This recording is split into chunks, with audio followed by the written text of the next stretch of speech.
U.S. President Joe Biden is in Rio de Janeiro for his final Group of 20, or G20, Summit of Industrialized Nations this week. The first meetings began Monday, and ahead of that, Biden held informal meetings with a number of world leaders. But what substantial agreements come out of the two-day summit remain to be seen. Deputy U.S. National Security Advisor John Feiner spoke with reporters in Rio ahead of the first meetings and explained why the makeup of the G20 summit could make reaching an agreement on issues such as the conflict in Ukraine difficult. The G20 is a grouping that includes both some of our closest partners and allies, as well as countries that fundamentally are U.S. adversaries. And so a communique that emerges from this forum is going to be different from what you would get in the context of a like-minded gathering. Obviously, the U.S. and our partners will be pushing for the strongest possible Ukraine language, but goes without saying Russia is a part of this grouping. The Kremlin said Monday that any U.S. decision to allow Ukraine to fire American missiles deep into Russia would mean it was directly involved in the conflict, and accused the Biden administration of escalating the war. Ukraine has been requesting permission to use U.S.-made long-range Army tactical missile systems, known as ATACMS, on targets deep in Russian territory for months.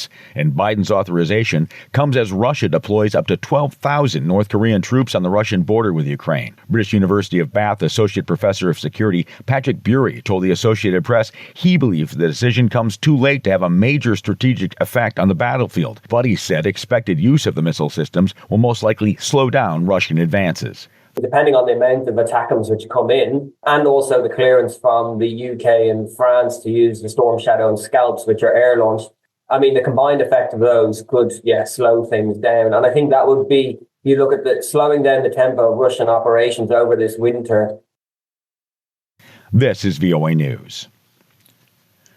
An Israeli government spokesman said Monday its military operation in Lebanon will continue as negotiations over a U.S. ceasefire proposal with Hezbollah move forward. At a Tel Aviv news conference, spokesperson David Metzer said Israel would only be willing to accept the end of fighting under certain conditions. The United States and other countries are leading the negotiations to return quiet to the north. But we'll be very straight with you. The military campaign will continue until the immediate threat from Lebanon is removed and our people can safely return to their homes. The Biden administration is trying to halt the war between Israel and the Hezbollah militant group after months of sputtering ceasefire efforts. Lebanon's parliament speaker, Nabi Berri, a Hezbollah ally who is mediating for the militants, is expected to meet with U.S. envoy Amos Hochstein in the Lebanese capital Tuesday.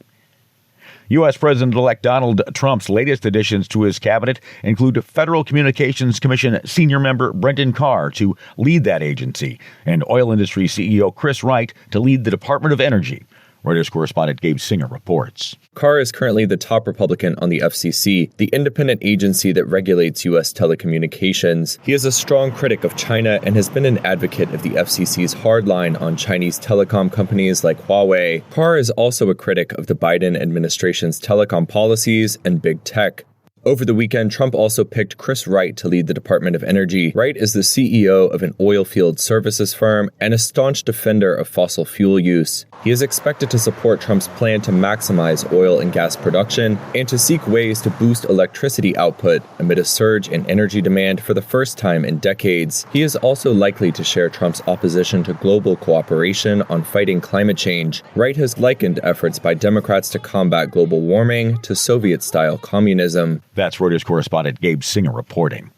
Denmark has announced an ambitious plan to plant 1 billion trees and convert farmland into forest.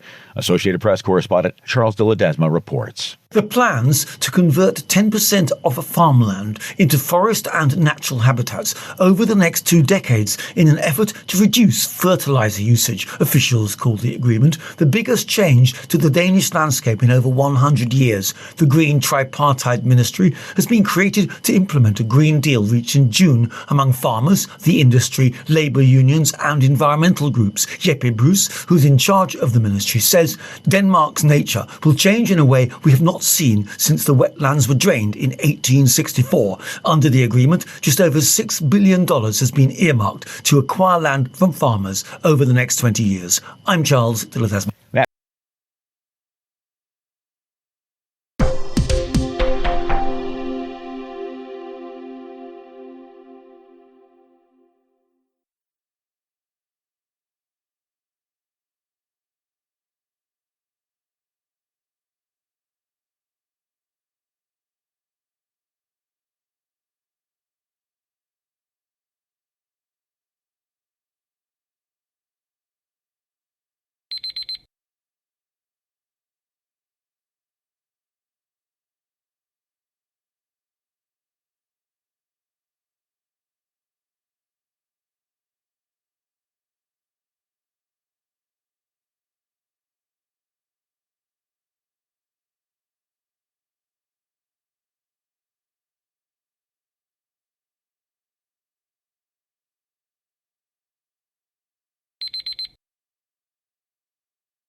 Thank you for watching. Can you do me a favor? Please leave a comment in the comment section below. That would really help. Thank you, and see you again soon.